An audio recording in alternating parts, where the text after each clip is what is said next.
In Rwanda's remote countryside, Alphonsine Umubahimana has been up since dawn supervising the work on her farm. Over a decade ago, women farmers like her were rare in Rwanda. After the country's 1994 genocide that killed many men, women made up 70% of Rwanda's population. In order to involve the women in national development, Rwanda's government started various projects. Alphonsine, whose husband was also killed in 1994, signed up for a farming program which gave her 3 valuable dairy cows to start, and now she has 15. Iyo politike yo guteza imbere abategarugori nyumva neza uko nanjye. Well, personally, the initiative to empower women in Rwanda has really made it possible for me to develop. This decision enabled agricultural cooperatives to work together to empower more women. They would give us money to buy seeds or more livestock, and they would follow up with checks to see how we are faring. So the money we received from them has obviously made a difference, and at the same time, it has motivated me. For women like Alphonsine, the initiative has been immensely successful. Not only does she provide for her family, she also employs 7 male laborers to work on her farm.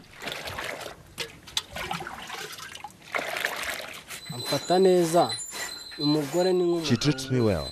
A woman is like a man because they both know the choice to give you. After feeding the cows, it's time to spray the plants. While most of Alphonsine's crops are used to feed her family and workers, she's now thinking of selling some of her extra produce. These oranges are starting to ripen, and honestly, this is the first time I'm thinking of selling some, because we normally eat them. They're harvested 2 or 3 times a year, so if we continue this way, I may have extra to sell. With money from her business, Alphonsine has been able to educate her son, Olivier.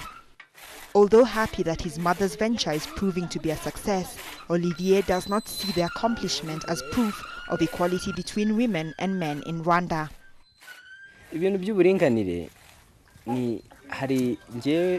Equality is good, but of course it has its own impact.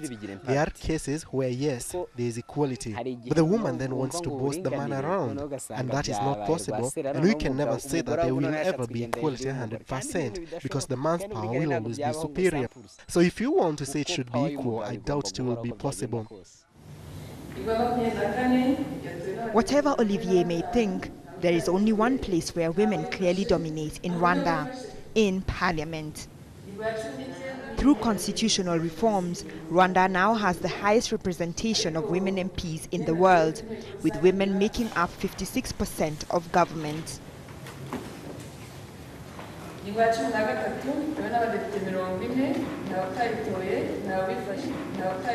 In next year's elections, women hope to raise that number to a whopping 65%, a huge number anywhere in the world, but one which would more fairly represent the country's demographics. Solange Tuyisenge is in charge of a rural constituency and has been a legislator for about 4 years. After her session in Parliament, we catch up with her at home. Solange is proud that Rwanda's government is giving women political mileage, but she believes that more can be done. Icyo nabwira abanyarwanda muri rusange cyane cyane abagabo.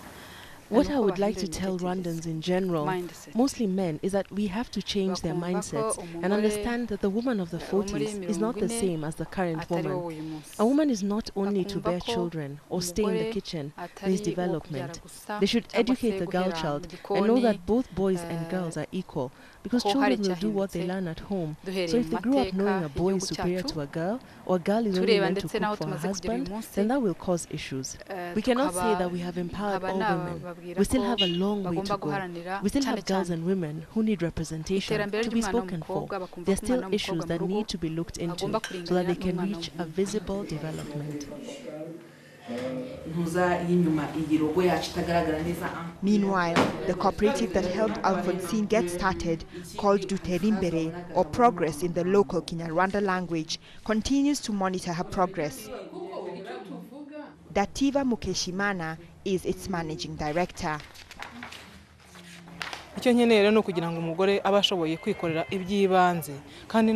What I hope is for women to be independent so that they can develop as time goes by.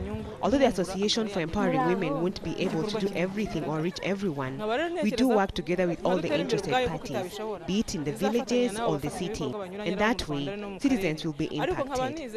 Our cooperative has no more than 15 workers, so if the information received can be passed on, so many people will be impacted. We therefore hope that will be the case and that husbands will work together with their wives. Accompanying Dativa today is a group of activists from Burundi. They are looking for ways to empower women back home.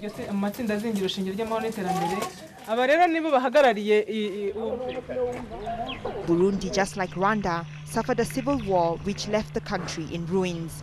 Unlike in Rwanda, there was no government initiative to assist women. So Burundi's women had to struggle for representation and for their rights.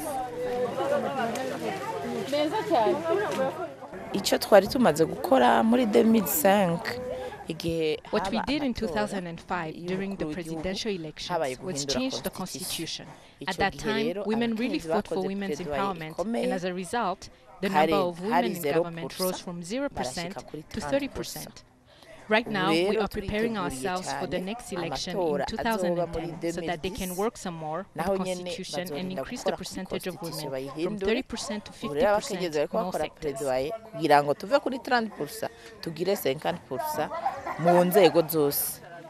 Burundian men are also part of the delegation.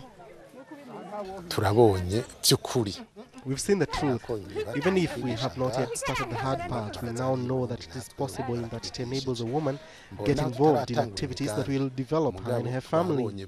We hope that what we have seen and learned here, we can then teach others, mostly women, so that they can fight poverty. African countries can definitely learn a lot from Rwanda.